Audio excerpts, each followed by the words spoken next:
नमस्कार, मी राहुल कुलकर्णी. जगभरातल्या सर्व प्रेक्षकांचं स्वागत आहे.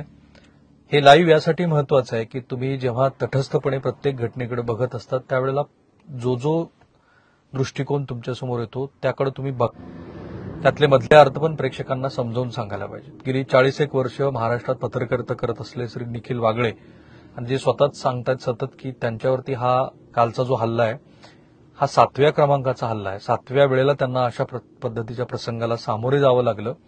काल निर्भय बडो हा श्री असीम सरोदे, श्री विश्वंभर चौधरी आणि निखिल वागळे या मंडळींनी पुण्यामध्ये जो कार्यक्रम आयोजित केला होता त्याला ते भाषण करण्यासाठी जात असताना त्यांच्यावरती 3-4 ठिकाणी हल्ला झाला आणि मग हा अभिव्यक्ती स्वातंत्र्य लोकशाहीवरचा हल्ला आहे अशा पद्धतीची मांडणी काल सुरू झाली.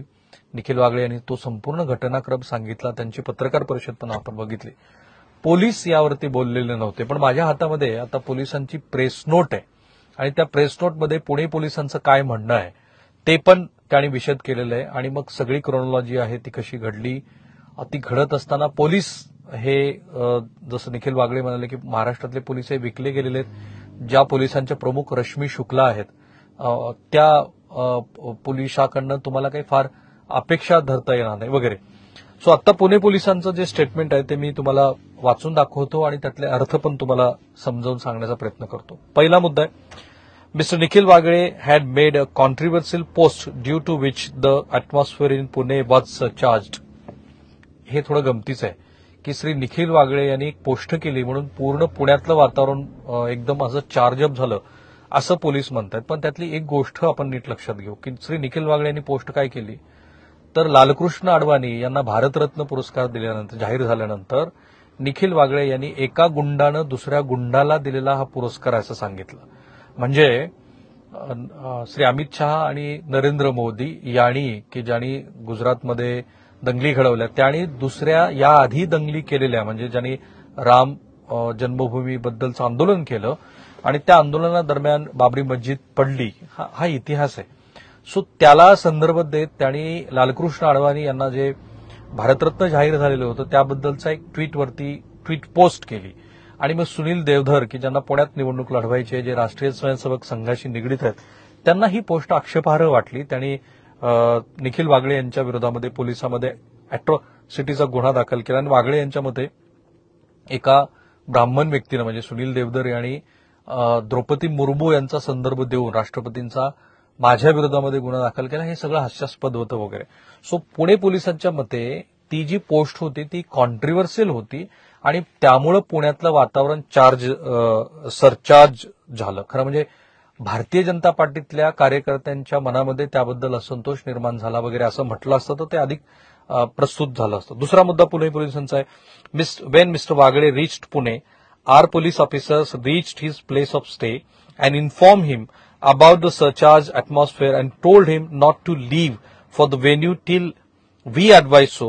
Since there were large number of agitations around the venue, he was told that he should leave only after the process of detention of the agitationists was completed. Pune पोलिसांचं असं म्हणणं आहे की श्री निखिल वागळे पुण्यात आल्याबरोबर ते जिथे थांबले होते तिथे आम्ही गेलो. त्यांना सांगितलं की पुण्यातलं वातावरण बिघडलेलं आहे त्यामुळं तुम्ही गडबड करू नका, तुम्ही तोपर्यंत तिथेच राहा जोपर्यंत आम्ही ज्या ठिकाणी हे आंदोलक करतायत त्या ठिकाणी त्यांना ताब्यात घेणार नाहीत आणि त्यांना ताब्यात घेतल्यानंतर मग आम्हाला ह्या कार्यक्रमाच्या ठिकाणी आम्ही तुम्हाला घेऊन जाऊ. आणि असीम सरोदे यांनी सांगितल्याप्रमाणे आता पोलिसांच्या ह्या प्रेस नोटमधनं पण दिसतं की त्या कार्यक्रमाला पोलिसांनी परवानगी नाकारलेली नव्हती. पण श्री निखिल वागळे जे म्हणतायत की त्यांना 30-40 मिनिट का 3-4 तास तिथे बसवून ठेवलं वगैरे आणि त्यांना जाऊच देत नव्हते पोलीस, तर इथे पोलिसांचं असं म्हणणं आहे की वातावरण हे रिचार्ज झालेलं होतं, सरचार्ज झालेलं होतं आणि त्यांच्या जीविताची आम्हाला काळजी वाटली म्हणून जोपर्यंत आंदोलकांना आम्ही अटक करत नाहीत तोपर्यंत तुम्ही जाऊ नका असं आम्ही निखिल वागळे यांना सांगितलं. पुणे पोलिसांचा तिसरा मुद्दा असा आहे, a group of approximately 25 agitationists were detain till around 6 PM and the process to detain more was on. So Nikhil Wagle यांचं असं म्हणणं आहे की पोलीस त्यांना जाऊ देत नव्हते. इथे पोलिसांचं असं म्हणणं आहे की ह्या सगळ्या काळात 6 वाजेपर्यंत आम्ही जवळपास 25 आंदोलकांना ताब्यात घेतलं होतं आणि ती प्रक्रिया सुरू होती. निखिल वागळे यांचं असं मत आहे की पोलीस मुद्दा म्हणून दिरंगाई करत होते, ते त्यांना जाऊच देत नव्हते. पोलिसांचं असं म्हणणं आहे की नाही, आम्ही त्यांना 25 जणांना आंदोलकांना अटक केली होती आणि पुढची प्रक्रिया सुरू होती. एक लक्षात घ्या, पत्रकारांचं काम आहे जी घटना घडली आणि जशी घडली त्याचं अत्यंत तटस्थपणे विश्लेषण करणं. कारण दोन्ही बाजू ज्या असतात त्या आक्रमकपणे आपापली बाजू मांडत असतात. इथे पोलिसांची बाजू आहे ती येणं अत्यंत आवश्यक आहे.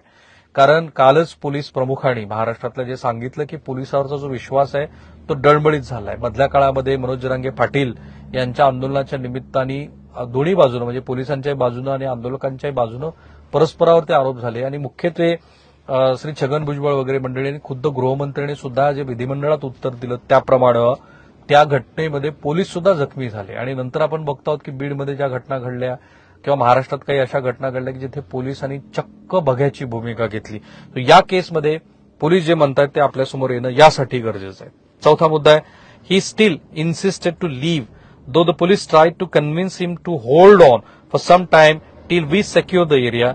He was also informed that due to heavy traffic on the streets, the process of detention was slow and was getting difficult to use force. त्यांचं असं म्हणणं आहे की आम्ही श्री निखिल वागळे यांना सतत सांगत होतो की थांबा, एकतर खूप सारी वाहतूक आहे, ती वाहतूक असल्यामुळं ज्यांना आम्हाला ताब्यात घ्यायचं आहे त्यांना इतकं सोपं आम्हाला नाहीये त्यांना ताब्यात घेणं.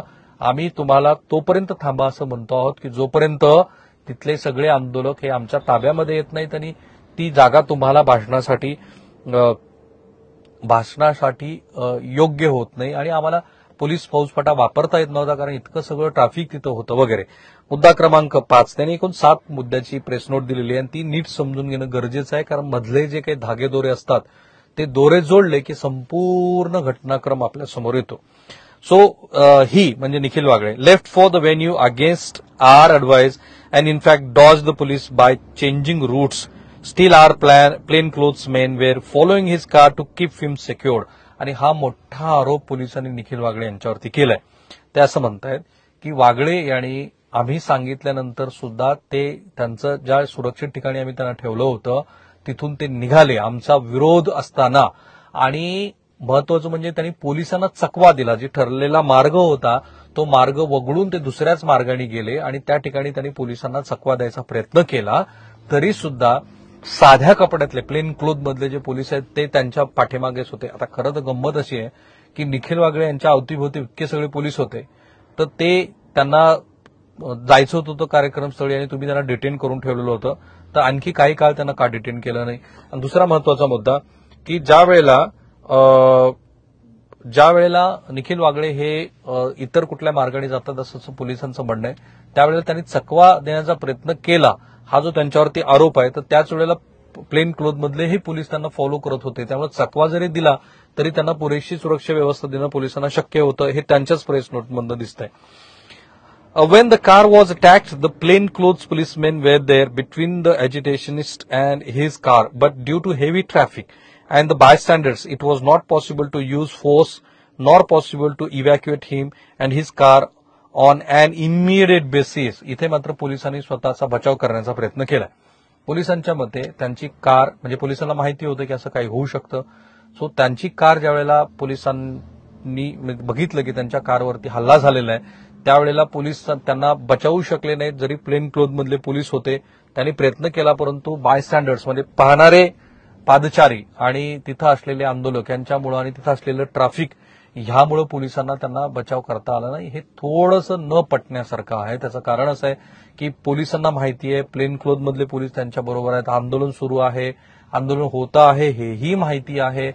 तरी सुद्धा इतक्या मोठ्या प्रमाणामध्ये आणि 4-5 ठिकाणी श्री निखिल वागळे यांनी मंडळी म्हणतात त्याप्रमाणे पोलिसांचा हा जो हल्ला झाला तो हल्ला पोलिसांना का रोखता आला नाही तर त्याची त्यांनी सांगितलेली कारणं प्लेन क्लोथ मधले जे पोलीस होते ते बघ्यामुळे आणि ट्रॅफिकमुळे त्यांना वाचवू शकले नाहीत. पण बाय द वे पोलिसांनी इथे एक प्रकारे नीट कबुलीच दिलेली आहे की हिज कार वॉज अटॅक्ड म्हणजे त्यांच्या कारवरती हल्ला झालेला. माझ्या माहितीनुसार आतापर्यंत 43 आंदोलकांना पोलिसांनी अटक केलेली आहे आणि राज्याचे दोन्ही उपमुख्यमंत्री आणि इतर मंडळी जे म्हणतात त्याप्रमाणे कायद्याप्रमाणे ज्या गोष्टी करणं शक्य आहे तशा पद्धतीची प्रोसेस पोलिसांनी सुरू केलेली आहे आणि ते ड्यू क्रेडिट त्यांना दिलं पाहिजे. 7व्या आणि शेवटचा मुद्दा आहे An offence has been registered against the accused involved in the incident under the section of rioting, damage to property, etc. The process of the arrest have started and strong action shall be taken by the Pune police against the accused persons. हे अत्यंत सुस्पष्ट शब्दामध्ये पुणे पोलिसांनी सांगितलंय, जे देवेंद्र फडणवीस यांनी पण सांगितलेलं होतं की ज्यांनी अशा पद्धतीचं कृत्य केलेलं आहे त्याच्या विरोधामध्ये पोलिसांनी अत्यंत कठोर अशी कारवाई केलेली आहे. दंगल करणं, रॉयटिंग, प्रॉपर्टीचं, संपत्तीचं नुकसान करणं, अशा पद्धतीचे गुन्हे दाखल केलेत. आणि निखिल वागळे यांनी मंडळींचं समत आहे की पुणे पोलिसांनी आणि गृहमंत्र्यांनी हे दाखवून द्यावं की त्यांच्यावरती ज्यांनी हल्ला केला त्यांना ते सोडणार नाही. मागे श्री विश्वंभर चौधरी यांच्यावरती संगमनेरमध्ये ज्यावेळेला असा हल्ला झाला होता त्यावेळेला देवेंद्र फडणवीस यांनी जाहीरपणे सांगितलं होतं की आम्ही अशा कुठल्याही गुन्हेगाराला पाठीशी घालणार नाही. तिथे तो गुन्हा दाखल झाला की नाही त्याचे तपशील नाही आहेत. पण विश्वंभर चौधरी यांचं समत आहे की ते तिथले जे शहराध्यक्ष होते भारतीय जनता पार्टीचे त्यांच्या विरोधात काही कारवाई केली नाही. इथे मात्र पोलीस अशी ग्वाही देत आहेत की अशा पद्धतीनं ज्यांनी हे कृत्य केलेलं आहे त्यांच्या विरोधामध्ये योग्य ती कायदेशीर कारवाई सुरू आहे. ती कारवाई करत असताना मी जेवढे म्हणून कठोर गुन्हे दाखल करणं शक्य आहे ते केलेले. सो ही पुणे पोलिसांची बाजू. आता हे बघायचं आहे की भारतीय जनता पार्टी आपल्या पक्ष पदाधिकाऱ्यांच्या विरोधामध्ये की ज्यांनी आपल्याच राज्याच्या मुख्यमंत्र्यांनी की जो आपल्याच पक्षाचा गृहमंत्री आहे त्यांचं इथं राज्य असताना अशा पद्धतीचं कृत्य केलं जे की खरंच त्यांना टाळता आलं असतं. थांबूया पण इथे. आमचा प्रयत्न इतका साधा आहे की आजकाल पत्रकारितेमध्ये जो तटस्थपणा अत्यंत विरळ होत चालला असं लोकांचं मत आहे, तो कसा आपल्याला पुन्हा आणता येईल. दोन्ही बाजू, कारण आधी सकाळी आम्ही निखिल वागळे यांनी त्यांचं जे म्हणणं आहे तेही मांडलं, श्री उद्धव ठाकरे यांनी आज गृहमंत्र्यांची ज्या शब्दामध्ये त्यांचा उल्लेख केला तोही मांडला, आणि आता पुणे पोलिसांची बाजू मांडली. सो थांबूया आपण इथे. एबीपी माझा, उघडा डोळे बघा नीट.